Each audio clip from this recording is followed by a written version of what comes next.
అందరికీ నమస్కారం. నేను మీ Bhairavadeva Shanigala astrology, numerology and palmistry. First of all welcome to TV 24 Bhakti channel. So మనం రాశి ఫలాల గురించి చెప్పుకుంటున్నాం అనమాట. అందులో భాగంగా మనం మిథున రాశి గురించి మనం చెప్పుకుందాం. సో మిథున రాశికి 10వ తేదీ వరకు ఒకలాగా ఫలితాలు వస్తాయి. 10 నుంచి 23 వరకు ఒకలాగా, 23 నుంచి మాసాంతం ఒకలాగా ఫలితాలు ఉంటాయన్నమాట. 10వ తేదీ వరకు గురువు లగ్నంలో ఉన్నాడు కాబట్టి మనకు పేరు ప్రతిష్టలు అనేది బాగుంటాయి. అంటే గురువు ఎప్పుడు 1.5 సంవత్సరం వరకు లగ్నంలోనే ఉంటాడు. ఒక బుధుడు కూడా చేంజ్ అవుతాడు. తర్వాత వచ్చేసి రవి గురువుతో కలవబోతున్నాడు అనమాట. సో 23వ తేదీ నుంచి అది మనకు ఫస్ట్ చూసుకున్నట్లయితే 10వ తేదీ వరకు వీళ్ళకు గురువు లగ్నంలో ఉన్నాడు కాబట్టి గురువు ఒక్కడే లగ్నంలో ఉన్నాడు.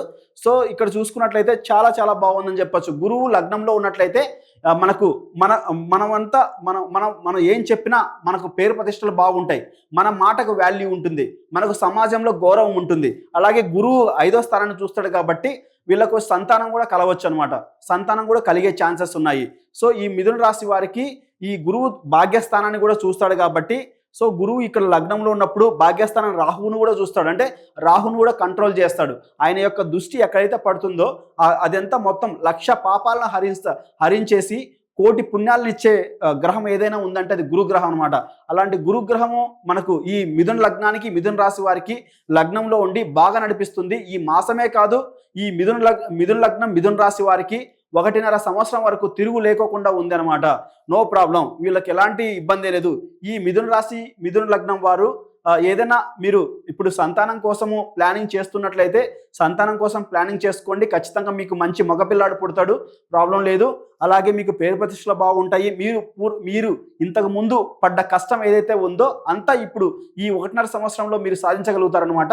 మీకు వృత్తిపరంగా, రాజకీయ పరంగా, సామాజికంగా, ఆర్థికంగా అన్ని విధాలుగా ఈ మిథున రాశి వారికి, మిథున లగ్నం వారికి చాలా బాగుంది. వీళ్ళు పాటించాల్సిన పరిహారం ఏదంటే మీరు జన్మ జాతకం చూసుకోండి. మీ జన్మ జాతకములో కూడా గురువు లగ్నంలో ఉన్నాడా, లేకుంటే గురువు ఏ స్థానంలో, ఇది అంతా మనకు చూసుకున్నట్లయితే 30% రిజల్ట్ ఇస్తుంది అనమాట.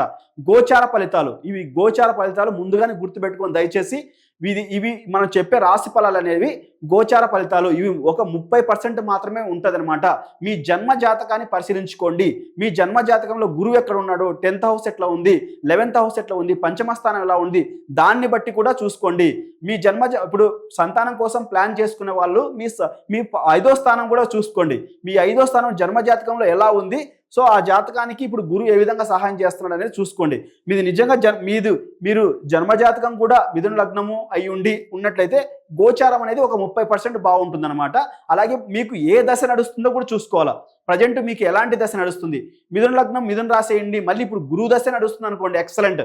ఇంకా తిరిగి చూసుకోవాల్సిన అవసరం లేదు. అంటే గోచారం బాగుంది, అలాగే దశ బాగుంది, పీరియడ్ బాగుంది.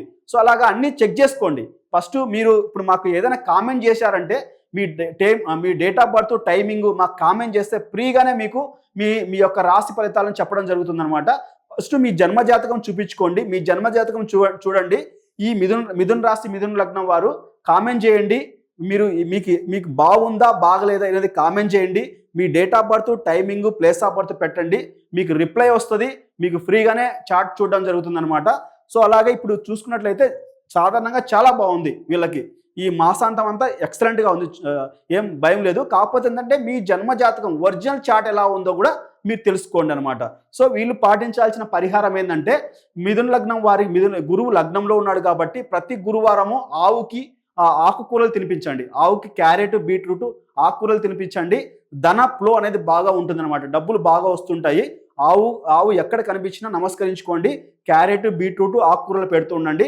అలాగే మేధ దక్షిణామూర్తి స్తోత్రాన్ని చదువుకోండి. మీరు ఎప్పుడు మేధ దక్షిణామూర్తి స్తోత్రాన్ని చదువుకోండి. ఒకసారి మనకు షిరిడి కానీ ఇలా మంచి గురు ప్రదేశాలు, గురు టెంపుల్స్ ఏదైనా ఉంటే దర్శనం చేసుకోండి. మీకు అంతా బాగా జరుగుతుంది. Thank you so much.